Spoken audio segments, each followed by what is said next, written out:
Hi, my name is Lydia, and I'm from Chicago. Please like and subscribe. I was born to a very poor family. Mom and Dad couldn't even afford to buy me new shoes every year, and I would end up wearing the same ones over and over again, even though they now had a hole bigger than the Grand Canyon. One day when I was 7 years old, I went to school with those antique shoes, and everyone started making fun of me. Look at her shoes. They look like they could be on display at a museum. I wanted to cry, but suddenly I felt like I should say something. Yes, just like your underwear. His face was frozen, but everyone else laughed more. Even though they laughed at my joke, no one wanted to hang out with me. One night before I went to bed, Mom came to me.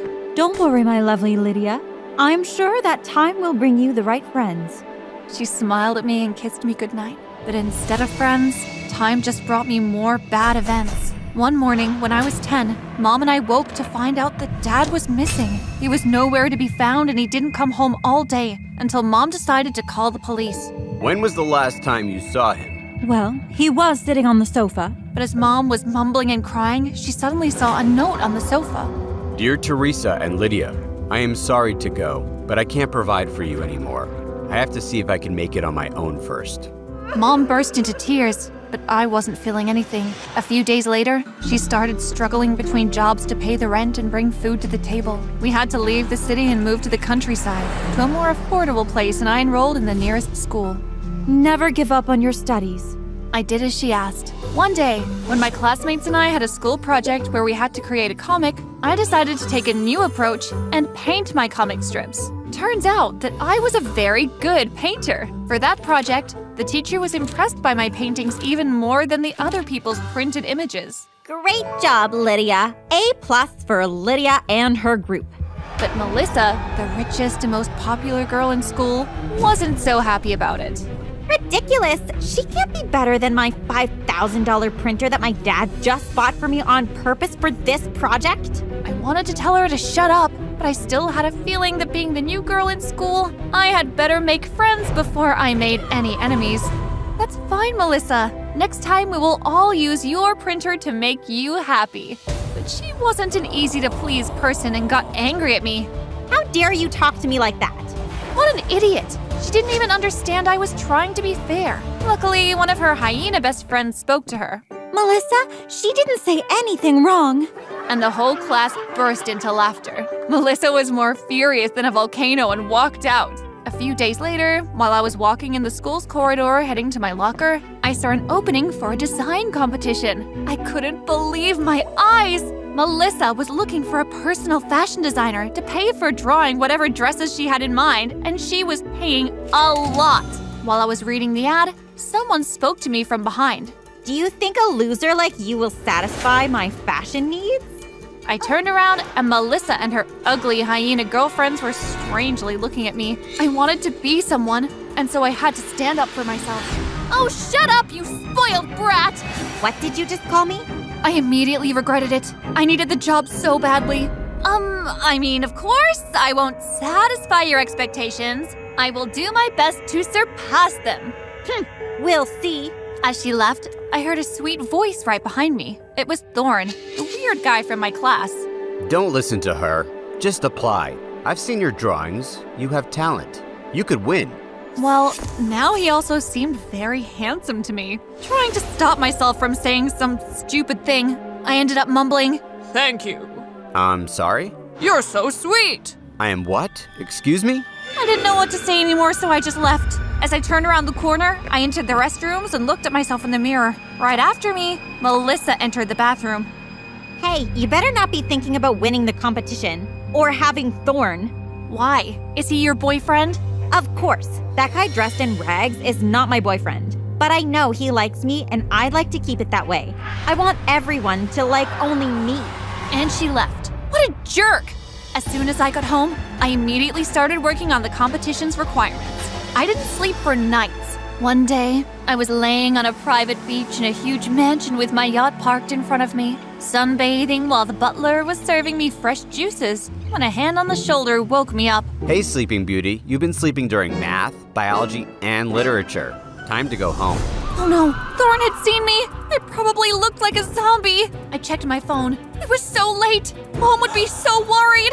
The last bus had left already, and in the countryside, there is no other way to get back home unless you have a car, which neither I or Mom had. How will you get home? I'll walk.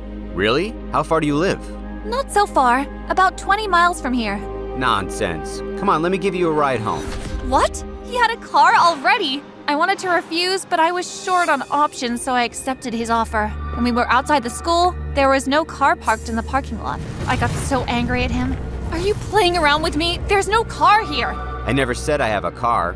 He smiled and jumped on a crazy sports motorbike. He turned it on and pressed the accelerator once. My heart thumped. How can you possibly have a motorbike at this age? Gift from my dad for my 16th birthday. Come on, hop on. Driving fast with Thorn on the country roads was far better than the dream I just had. When he finally stopped in front of my house, I was a bit disappointed because I wanted to go for a longer ride. But eventually, I took off my helmet and handed it to him.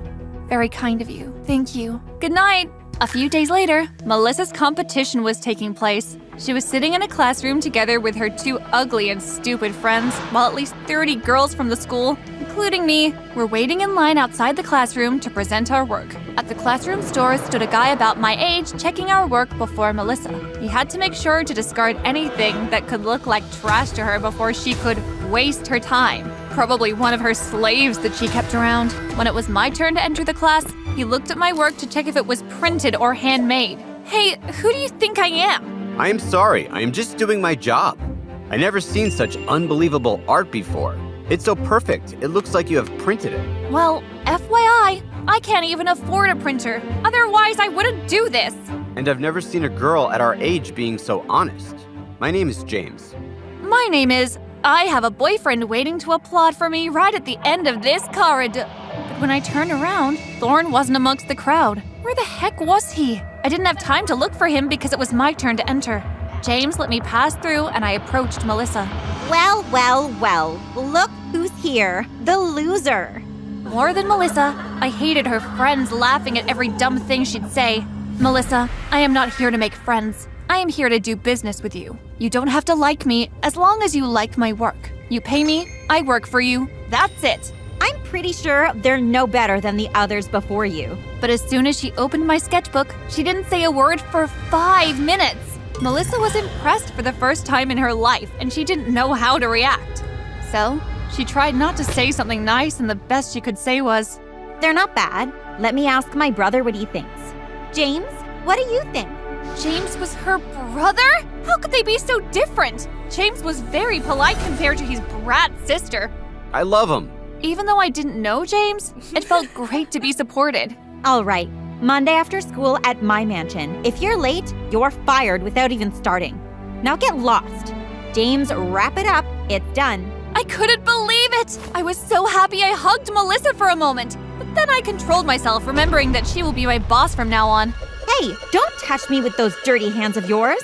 I couldn't care less for her insults right now. I left the classroom. Where was Thorn anyway? I looked for him everywhere in the corridors, and then I walked outside. He was just getting off his motorbike and running to me. Hey, I heard you won. Congratulations. I knew it. Hey, I have a great idea. What do you say we take off for a little trip today? A trip? Today? I can't afford it. Don't worry, I have some savings from the money that my parents give me. We just need permission from my dad to ride the bike across country. Officially, it's still in his name, and I can't leave the state without his permission. Unbelievable! He drove me home to pack my things, and I also told Mom. But before we departed, just outside my home, Thorn asked me something that I will remember for the rest of my life. Honey, listen. Remember I told you that I needed permission from my dad regarding the bike? Yes. Well, he would never sign me that permission because my parents are just too worried about me. But I want to make us happy with this trip, so here's what we can do. You're a great painter. Then he showed me 2 pieces of paper. This is the permission I need from my dad, and in this other paper, his signature from an irrelevant document. Can you just copy it from here to here? I was a bit confused and scared. Copying a signature? It's for us, to make us happy. I love you. My heart was coming out of my chest. I copied his dad's signature without thinking any further, and we left. A little later, it started to rain like heck. After a few minutes of riding, Thorn stopped in front of a bank. I need to withdraw some cash from my account. After 5 minutes, he came out of the bank running, holding a bag full of cash. What? At first, he ran past me, but then he remembered that he had left me behind. Run! He completely forgot about the motorbike. What the heck is going on, Thorn? He wasn't answering. I heard the police sirens approaching. My legs couldn't keep going anymore, and Thorn just kept dragging me faster and faster. After a few minutes, he turned down an alley. I turned around, and I saw 7 police cars stopping right in front of us. I turned to Thorn to inform him, but he wasn't there anymore and had disappeared altogether with the bag of cash. The police arrested me. I couldn't believe what just happened. And most importantly, I didn't even know what was going on. Police took me to the station where I got to call Mom. She came over quickly, crying and screaming. My little daughter, she is innocent. Let her go. After telling them everything, the police told me what was going on. You haven't signed Thorn's dad's motorbike permission, but rather a super rich businessman's bank account and withdrawal authorization. Thorn wasn't who he said he was, and he had completely used my drawing talent all this time just for that moment. The police said he had done similar things before. For example, stealing a motorbike. That jerk! How could I have trusted him? A police car took both Mom and me home. I could only cry on my bed all night. Mom sat next to me. Don't worry, honey. It is normal to be fooled by many kinds of guys at this age. The important thing is to stay true to yourself and not intentionally be involved in such things. Is this how you were fooled by Dad? Mom didn't answer, but instead, she just hugged me. On Monday, I went to Melissa's mansion. It was huge. I pulled myself together and rang the bell. James opened the door. Oh, hi, it's you. He was looking around for Thorn. Useless to check for Thorn. I broke up with him. Did you? That's good. I mean, I'm so sorry. No, you're not. I've seen how you look at me. James only smiled and let me in. I started working for Melissa right away, and James was always there. He was very kind to me, and he for sure wasn't sticking around to make some money out of me. One day, when I finished work, he asked me out. Would you like to have dinner with me? I smiled and nodded. It took you long enough to ask. Katya, my arch nemesis, placed a paper crown on my head and shouted, Make way for the four-eyed braces-wearing loser! Students made a pathway in the hallway and snickered as I passed. Katya and I had known each other since elementary school, and we never got along. In middle school, I wore glasses and braces, which made me a target for kids like Katya. I hated school. That was until my best friend, Raquel, showed up and saved the day. Hi, my name is Eiko, and I'm from Peru. If you want to know what Raquel did, keep watching. Don't forget to like and subscribe to our amazing channel. One day during lunch period, Katya was up to her old tricks. She pushed me down to the ground in the courtyard and dangled an open can of soda over my brand new outfit. Suddenly, a girl stepped in front of me and grabbed the soda can from Katya and poured it all over her head. Touch her again, and you'll have to deal with me. The girl was taller than Katya, so instead of fighting back, Katya grumbled and walked away. The girl then turned to me. Hi, I'm Raquel. I'm Eiko, thank you. Life was great with Raquel, but our senior year in high school had major drama. One afternoon while at the skating rink, Raquel and I were putting on our skates and discussing the upcoming dance. So, are you going to the dance on Saturday? I'm not sure. I'm going to get my braces removed. I forgot Saturday is the big day! Why not get a whole new makeover? You are a senior in high school. Time to shake things up a bit. Give them something to remember when you leave. Listen, I've got to go to the bathroom.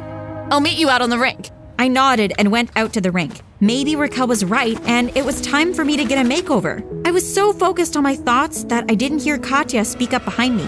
Your big bad bodyguard isn't here to protect you. Katya pushed me and I went flying into the crowd. I crashed into someone who caught me before I hit the ground. Are you okay? I looked into the concerned eyes of my rescuer. He was super cute and he looked about my age. I'm so sorry, but yes, I'm fine, thank you. Time to go! A woman called out to him. Bye. He smiled at me and I waved goodbye. Who is that cutie? Raquel's voice came from behind me. No idea. As we skated around the rink, I couldn't help but think about my mystery rescuer. Even though we'd only just met, I had developed the biggest crush ever. On Saturday after my braces were removed, I took Raquel's advice and got a makeover. I exchanged my glasses for contacts and got new clothes to match the new me. Monday morning when I walked into the school's compound, everyone's eyes were on me. I felt fabulous until I walked down the steps towards my first class and saw Katya. I'm your friendly reminder that without the braces and the glasses, you're still a loser. Katya pushed me down the steps and I bumped into someone. We've got to stop meeting this way. When I looked up, it was him, the boy from the skating rink. Hi, I'm new here. My name's Javier. Hi, I'm Aiko. The school bell rang. I have to go to the administrative office. I'll see you later. I nodded. I didn't see Javier again until lunchtime. Why don't you go over and talk to him? What will I say? Just then, Katya walked over to Javier and said something to him, laughed, and sat next to him. Oh, no, she didn't. Let's go.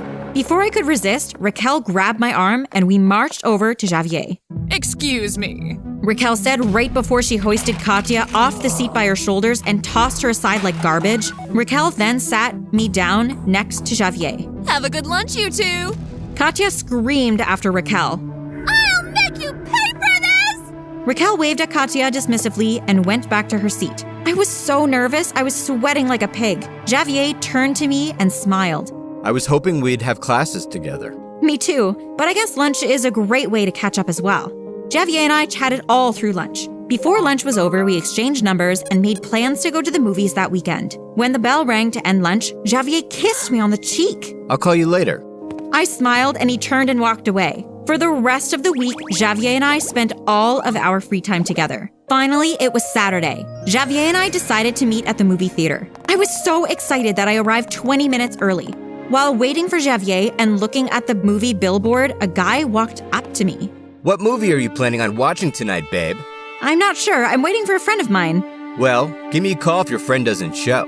The guy handed me a piece of paper, smiled, and walked away. I opened the paper. It listed his name, Emilio, and his number. I couldn't believe that a random guy just gave me his number. I decided to get snacks for the movie before Javier arrived. As I collected the snacks from the cashier, he slipped me a paper which also had his name and number on it. His name was Thomas. I was still looking at the paper when Javier's voice came from behind me. I quickly shoved the paper in my pocket and turned to face him.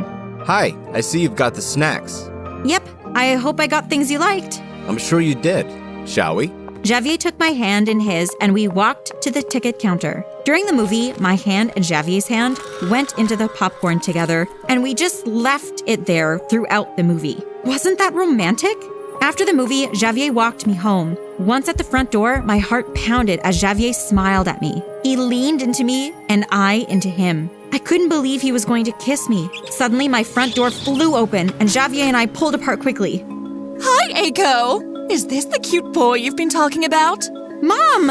My face burned. I'll see you at school on Monday, Javier. Bye! I quickly squeezed past Mom and bolted to my room as though my clothes were on fire. Once in my room, I locked the door behind me. I couldn't believe Mom did that to me. The next day during lunch, I told Raquel what happened the night before. That's a bummer. Your mom definitely knows how to ruin the mood. It was so embarrassing. It would have been the end to the perfect night. Can you believe I got the numbers of 2 guys? But you got rid of the numbers, right? No, should I? Aiko, you already have Javier! As you said, this is the last year of high school. I should enjoy it. Javier really likes you. Be honest if you want to date around. I decided to keep the numbers, and over the next few weeks, I went on dates with Emilio, Thomas, and Javier, which I kept secret from Raquel. Things were going great until one evening when Javier and I were at dinner. I excused myself and went to the bathroom. As I walked back to our table, I noticed Javier talking to someone. It was Emilio. Baby, I'm surprised to see you here tonight. Emilio smiled at me as he stepped towards me. Javier, I'd like you to meet my girlfriend. I quickly moved out of the way. What are you doing? Aiko, I don't understand. What's going on? I'd also like to know what's going on. Javier, look, we went out a few times, but that was before the both of us started dating exclusively. I watched, defeated, as Javier and Emilio pulled out their phones and exchanged messages that I sent to each of them. I guess Raquel was right about you. It's over. What was Javier talking about? Did Raquel tell him something? Yeah, what he said.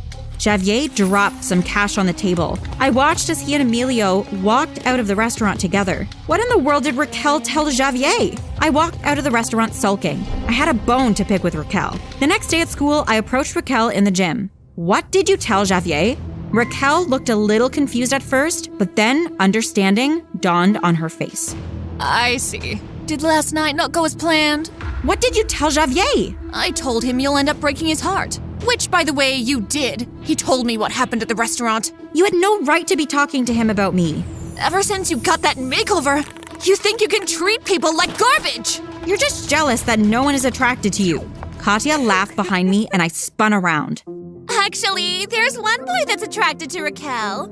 Isn't that right, Raquel? Katya showed me a video of her phone of Raquel and Javier kissing. I slapped Raquel across the face and screamed, "How dare you kiss Javier?" Raquel jumped on me and a fight broke out. There was hair pulling, scratches, and punches involved until a teacher pulled us apart and escorted us to the principal's office where we were given a week's detention. While in detention that afternoon, something amazing happened. I was being checked out by Salvador. Not only was he cute, but he was the leader of a gang. I slipped Salvador a note and asked him to meet me in the car park after detention. After a grueling hour and a half of detention, we were finally released. I walked out and waited for Salvador, who was leaning against his car. Hey there, babe.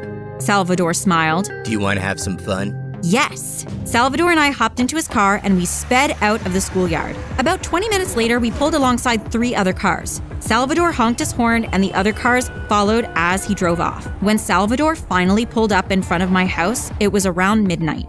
The next morning, I was awakened by someone knocking on my door. "Come in." Mom walked into my room and sat on my bed. Hey, sweetheart. "Hi, Mom." I've noticed some changes since your makeover. Eiko, you know I love you, and I'm only saying this because I care. You've allowed your physical appearance to change who you are. I miss the old Eiko who didn't care how she looked but valued the people around her. Mom kissed me on my forehead and walked out of my room. I was a little stunned, but then I realized Mom and Raquel were absolutely right. I needed to apologize to Raquel and Javier. But when I got to school, what I saw made my blood boil. Everywhere I turned, I saw Javier and Raquel either holding hands or sneaking kisses on each other. I thought that Raquel couldn't stoop any lower than stealing my boyfriend, but she did. Her ultimate betrayal happened at Thomas's 18th birthday party. I was having a great time until Raquel and Katya showed up. What are you guys doing here? We're here to party! Babe, I see you've met my cousin, Katya. Cousin? Yep. Katya walked away and Raquel followed. I knew Katya was there to cause trouble, and that's exactly what she did. Hey, guys, how about we play Spin the Bottle? What are we, like 12? No, silly. But who hasn't enjoyed a good game of Spin the Bottle? You're not seriously thinking of playing, are you? Why not? It'll be fun. But you have a girlfriend. Yes, and I want her to play. Come on, live a little. Thomas sat in the circle to play the game, but I didn't. The game began, and it wasn't long into it that Thomas spun the bottle and it landed on Raquel. Raquel and Thomas stood up. I watched as Raquel pulled Thomas in for a kiss. Their lips met, and I stormed over to both of them and pulled Thomas away. Thomas, what are you doing? Playing a game. Lighten up. Why so upset? You've been kissing other people too. Babe, what is she talking about? You mean you don't know about Salvador, Emilio, and Javier? Aiko? Who are you to question me after you just stood there and kissed another girl in front of everyone? You know what? It's time for you to leave. I stormed out of Thomas's house and quickly dialed Salvador's number. Babe, I was invited to a party and the guy, I began to cry dramatically as I made up a lie about Thomas. Babe, give me the address. The boys and I are on the way. I gave Salvador Thomas's address. 10 minutes later, Salvador pulled up and rushed over to me. Babe, are you okay? I am now. Wait in the car. I'll be right back. Salvador and his crew entered Thomas's home. Faint screams and things being trashed were heard coming from the house. A few minutes later, Salvador and his crew exited and hopped into their cars. As he drove, Salvador turned to me. I have a job to take care of before I get you home, okay? I nodded. About 15 minutes later, we pulled up in front of Raquel's house. What are we doing here? I got word today that a museum collector has some very valuable artifacts, so I'm here to collect. I turned to Salvador to tell him Raquel's parents weren't museum collectors, but I had sudden flashbacks of Raquel kissing Javier and Thomas. Raquel deserved whatever came her way. Salvador and his crew hopped out of their cars and made their way inside. Suddenly, a loud explosion ran out from inside Raquel's house. I snuck out of the car and into the bushes. I watched as Salvador and his crew ran out of Raquel's house. They hopped into their cars and sped away. When the coast was clear, I ran down the street and snuck into my house. I quickly changed, hopped into bed, and pulled the covers over my head. It wasn't until the next morning I heard from my parents that Raquel's father was injured. On my way to school the next day, Raquel approached me. I owe you an explanation. Katya was blackmailing me. She caught me stealing at the supermarket on video, and she said if I didn't do what she said, she'd hand over the video to the police. Since Dad lost his job, things have been tight around here, and now that... Tears ran down Raquel's face. I'm so sorry, Raquel. You should have told me. It's just you've changed so much since your makeover. I'm so sorry, Raquel, for everything. There was an awkward silence, and I turned to walk away, but Raquel's question stopped me in my tracks. Did you send Salvador to my house last night? I looked Raquel squarely in the eye. No, Raquel, I didn't. Raquel nodded and walked away. I bit my lip. Was lying the right thing to do? At school, Javier cornered me by my locker. Hey, can you meet me at my house after school? I nodded, too surprised to answer. Throughout the day, I wondered what Javier wanted to talk about. Did he want to get back together? Was he going to announce that he and Raquel were an official couple now? As soon as the last bell rang, I headed to Javier's house. I knocked on the door and waited anxiously for him to answer. Hi, thanks for coming. I followed him into the living room and froze. In the living room sat Emilio. What's going on here? Well, Javier and I have been following you. We know what you did last night. Now you are going to do whatever we want. Unless, of course, you want to go to jail, like Salvador and his buddies. OMG, what have I done? Okay, guys, we're on in 5 minutes. Suddenly, a scream erupted from outside our trailer. It was Harry, the animal tamer. The tigers are loose! The tigers are loose! Dad ran out of the trailer and Mom looked at my brother and I. Don't step foot out of this trailer until your father and I return.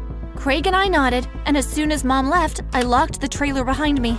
For 20 minutes, screams and chaos filled the air as Craig and I huddled helplessly inside. Finally, there was a knock on the door, followed by Mom's voice. Craig swung the door open. When I saw the dreadful look on Mom's face, every muscle in my body tensed. Kids, something happened to your father. Hi, my name is Lori. I grew up in a beautiful town in Estonia. Do you want to hear more of my story? Then please like and subscribe. My older brother and I were third-generation circus folk. Circus life was the only life we knew, and we loved it. The sights, the smell, the applause, the big tent. It's like having a movie full of fun, excitement, and adventure. But the day the tigers escaped brought my family to its knees. I was 10 years old when the 2 tigers were let loose. Dad's leg got injured while trying to recapture the animals, and he was bedridden for weeks. After the incident, Mr. Top Hat, the leader of our circus group, was forced to close his circus, and my family, like many others, had no choice but to look for jobs outside. Luckily, Mom had inherited a house from Grandma which we moved into. With its dingy walls, broken window panes, and leaking roof, it became home, and we all adjusted to our new lifestyle. Mom! Dad! We're home! Hello, children. How much today? We only made $50 today. Craig handed over the money. Sorry we couldn't bring in more. Craig, you and Laurie are doing great. Mom squeezed his hand gently. Our life soon became a mundane routine, where Craig and I hit the streets from sunup to sundown to bring in money, while Mom stayed home and took care of Dad. Few years passed, and the streets weren't kind to Craig and I. We were heckled and ridiculed by passers-by. One time, while we were performing, this kid approached us. My mom says you're just dumb circus folk. What did you say? I barely managed to hold Craig back from beating the kid up. Later, I took Craig to a store where we bought a tiny bottle of Pepsi and a bag of chips to treat ourselves. Craig, this is just for a time. It isn't forever. Well, it seems like forever. I'm tired of getting up so early and not reaping any benefits. The shopkeeper rang up our purchase and we exited the store. I watched as Craig pulled a bar of chocolate from his knapsack. Craig, where did you get that from? Like I said, I'm tired of not reaping any benefits, and you better not tell Mom and Dad. I didn't know what to think. I hoped Craig wouldn't lose his way too far. That evening, Mom, Dad, and Craig had a huge argument. Of course, I told my parents what Craig did. Craig glared at me. You little snitch! I'm sorry, Craig, but... He stormed out of the house, ignoring my words. Our relationship was never the same after that. One night, while watching the news reporter stated that there was yet another robbery around lunchtime. Over the past few weeks, masked clowns had committed numerous robberies in different parts of the country. Mom, they did it again! This afternoon, the masked criminals escaped with a hefty sum of $10 million from a bank. Suddenly, rapid bangs were heard on the front door. Open up! This is the police! My eyes widened as Mom calmly moved towards the door and opened it. Craig came out of the bedroom. What's going on? The officer ignored Craig and spoke to Mom. Ma'am, this is a warrant to search your premises. We have reason to believe that your son was a part of the masked clown robberies. 4 police officers stepped into the house and began their search. After a few minutes, one of the officers shouted, "Boss, I've got something!" The officer stepped out of Craig's bedroom with a clown mask in his hand. I found it in his cupboard in a secret compartment. I felt sick to my stomach as handcuffs were placed on Craig. Mom wailed after Craig as he was dragged to the police car, kicking and screaming. I didn't do anything! I didn't do anything! Mom went to the police station while I stayed home with Dad. Without Craig, I had to find another way to earn cash to feed my family. While walking home one night, I noticed a random orchard close to our house. It was huge, with tons of fruit trees just sitting there. No one was around. I shrugged. Had to feed my family. Without Craig to help with our bigger performances, I wouldn't be able to earn any money. I climbed into the garden easily with my acrobatic skills, then started to climb up a tree. An unfamiliar voice called up into the tree. Hey! What are you doing up there? Startled, I fell out of the tree with a thud. When I opened my eyes, a boy, who looked about 2 years older than I was, peered down at me. His brown, beautiful eyes were filled with concern as he extended a hand to me. He helped me up, but didn't let go of my hand once I was on my feet. So, what are you doing here? Nothing. I was just leaving. I tried to pull away from him, but he held on tight. Maybe you'd like to tell the police what you're doing here. He pulled out his phone from his pocket. Fine. He introduced himself as Wayne, and after I told him about my pitiful life story, I looked up at him. So, are you gonna call the police or not? Wayne shook his head. I have a better idea. How about you come to work for my dad on the orchard, but you have to promise you won't steal from us. So, when do I start? You can start now. As days passed, Wayne taught me everything I needed to know, and we spent a lot more time together. I loved working on the orchard too. It wasn't hard work, and at the end of the day, they usually let us bring home fruits that were too ripe to be sold. One afternoon, while at the mall, a girl ran up to Wayne and threw her arms around his neck. Wayne! She removed her arms from around his neck, but used her finger to trail his chest while I clenched my fists at my sides. Madison! Wayne said awkwardly, and he stepped back from Madison's grip. Madison glanced at me and scrunched up her nose before she turned her focus back onto Wayne. I see that you're still into charity cases. Which homeless shelter did you pick this one out of? I rushed at Madison, but Wayne held me back before I could swing at her. Thank you for reminding me why we broke up. You're cruel and obnoxious. Laurie is a very good friend of mine. Now, if you'll excuse us. Wayne held my hand and we walked away. You sure know how to pick him, don't you? Wayne laughed heartily. How about we do a bit of shopping? That night, after I came home from an amazing day with Wayne at the mall, where he purchased new clothes and shoes for me, he called me frantically. We have a problem at the orchard. My dad's office is there, and $100,000 was stolen. We were supposed to use that money to upgrade our machinery. Was anyone injured? Did the cameras pick up anything? Everyone is fine, but the cameras were deactivated somehow. With a big hit like that, we may have to lay off a few workers. Dad's calling me, so I'll call you tomorrow. The phone went dead. Over the next few days, many workers were laid off. And as it turned out, including me, I was so upset with Wayne. I stopped speaking to him. Couldn't he have put in a word to his dad about keeping me? He was too privileged and spoiled to even know how much I needed this job. So, I went back to stealing from orchards again.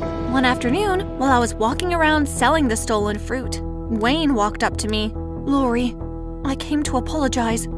I wish I could have helped. If you wanted me to keep my job, you would have made sure I kept it. The decision wasn't mine to make. Don't worry your pretty little head over me. Us charity cases know how to survive. I walked away. About 2 months later, Mom and I sat in the courtroom as they read the verdict of my brother's trial. His lawyer told him that if he pleaded guilty, they'd lower his sentence. Craig pleaded guilty and was sentenced to 5 years of hard labor in a maximum prison. After the sentencing, Mom went home still shaken and I went on a walk. When I looked up, I realized that I was standing in front of Wayne's orchard. I sighed heavily and began to walk away. "Lori, wait up!" Wayne called. I stopped and turned. "I'm glad you're here," he smiled. I tried to smile back, but instead I burst into tears like a big baby. Wayne held me as I told him about Craig's sentencing. "Lori, I know it doesn't feel like it now, but everything will turn out okay in the end. You can write and visit Craig. He needs your love and support even more now. It'll be okay." After a while, I pulled away from Wayne's arms. "I'm sorry I acted like such a jerk before. I know it wasn't your fault that I was fired." Wayne's eyes lit up. "I'm actually glad that you came by. My cousin, Patty, just lost one of her waitresses. I'm sure she'd be happy to have you if you're looking for a job," he added quickly. "Do you want me to give her a call?" I nodded. I waited as Wayne spoke with Patty, and he gave me the thumbs up sign before he hung up. "The cafe is on the outskirts of town. I can pick you up at home and drop you to and from work every day." I panicked. I didn't want Wayne to see my house. If he knew just how poor I was, then he may not want to hang out with me anymore. I'll meet you here." "I wouldn't want to put you out of your way." I smiled nervously. "Okay, great. I'll see you tomorrow." As promised, Wayne dropped me to and from work from the orchard. There was no way I was going to let Wayne see where I lived. Mom, however, didn't care if Wayne saw our dingy apartment because one afternoon I came home and there was Wayne sitting on the couch, chatting with Mom and Dad. "Wayne, what are you doing here?" "Your mom gave me a call and invited me over for dinner." "Mom, how could you? I can't believe you did this to me!" I bolted to the bedroom and locked the door. Mom tried to coax me out, but I refused. How was I going to face Wayne? It was bad enough he thought I was a thief. I couldn't bear to think of how differently he'd treat me now, knowing that I lived in this dump. Over the next 2 weeks, I didn't return any calls or text messages from Wayne. One evening, after dinner, Mom sat next to me on the sofa and held my hand.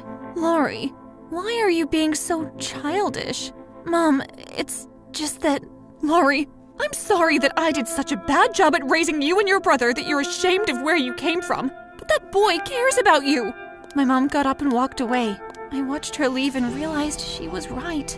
If Wayne truly cared about me, he wouldn't mind the fact that I was very poor. The next day, I contacted Wayne and asked him to meet me at the cafe during my lunch hour. I even picked a few flowers from the neighbor's yard and tied a red bow around them, as an apology. "Hi." Wayne approached me. "Hi." I stood and handed him the flowers. "I'm sorry about the way I acted. I was just embarrassed." "You have nothing to be embarrassed about, and I'm the one who should apologize. I should have asked you first if it was okay to come. I'm sorry." We were sitting so close. I could feel his breath on my skin. Then suddenly, Wayne leaned over and kissed me.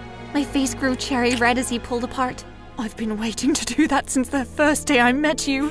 For the next hour, Wayne and I enjoyed a large pizza and great conversation. After lunch, I walked Wayne to the door and he promised he'd pick me up after work. When I got home that night, Mom told me that Mr. Top Hat, our ex-circus leader, had visited her and offered her a job at his new circus he'd opened up. "So what are you going to do?" "It's a job not as glamorous as being an acrobat, but it'll help with the bills." Mom was in charge of collecting the tickets from patrons. "If you want to do it, I'll support you fully." I hugged Mom. I took only morning shifts at work so Mom could work nights. Some nights, Wayne even came home to hang out and help me with Dad. Shortly after Mom came home one night, Mr. Top Hat stormed into our house unannounced. When I saw the angry look on his face, I immediately texted Wayne that I needed him here now, then went to face the angry man. "What are you doing here? Where is she? Where is that trifling wretch?" "Mr. Top Hat, what is the meaning of all this?" Mom stepped out from the bedroom. "You set my tent on fire!" "What? Why would I do such a thing? This is payment for what happened to your husband all those years ago, isn't it?" Mr. Top Hat advanced towards Mom, and I forced myself between them. "Leave! Now!" "And who's going to stop me, little girl?" "You!" "No!" Wayne placed his hand on top of Mr. Hat's shoulder and spun him around. "I will." Mom and I watched, speechless, as Wayne punched Mr. Top Hat in the face. They both fought, and a few minutes later, the police arrived and escorted Mr. Top Hat away. Wayne stayed a few minutes before he left, and I walked him to his car. Thank you for coming. It meant a lot to me and my family. I wrapped my arms around his neck and pulled him into a passionate kiss. I'll see you tomorrow, okay? I smiled up at him once we pulled away. He nodded and hopped into his car and drove off. 5 years later, Mom and I stood in front of Craig's jail. Today was the day he'd be walking out as a free man. Mom! Lori! Craig ran over to us and hugged us. Finally, my family is reunited. Your father is waiting for us at home. Let's go. Welcome home, son. Dad greeted Craig from the sofa as we walked into the house. We laughed and talked as we caught up on what had happened over the past 5 years. Okay. Now it's time to get to the best part. Dad stood up and rubbed his hands together. We all walked into their bedroom and moved the bed and the floorboards below. Dad removed a duffel bag and opened it. Remember when I said that my brother and I were third-generation circus folk? We were also third-generation thieves. Allow me to explain. Everything I've been telling you up until this point has been a lie. Well, in terms of how honest my family and I have been. When the tigers escaped, my parents saw an opportunity to finally escape the circus life, which, until that point, they had been tied to contract with Mr. Top Hat. Dad pretended to be injured. After, we were desperate to earn money, so my family and I became the masked clowns and stole money. After the $10 million heist, we knew we had to feed the police something to appease their appetite, and so Craig took the fall and accepted all the blame so me, my mom, and my dad could walk free. Oh yeah, and if you must know, I also stole the $100,000 from Wayne's orchard. And my mom did burn down Mr. Top Hat Circus, just 'cause she felt like it.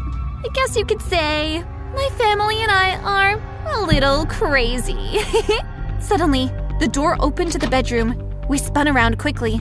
Hey, I tried the doorbell, but no one answered. And, Wayne's eyes went to Dad and then to the money. I think I may have caught you guys at a bad time. Wayne turned on his heels and darted out of the room.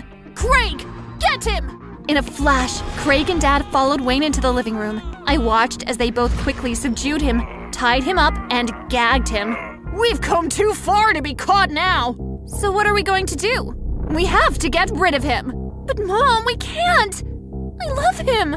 He's not going to keep our secret, Lori. This has to be a unanimous vote. All in favor, show by a raise of hands. Mom raised her hand, followed by Dad's and Craig's raised hand. I looked at Wayne, then at my family.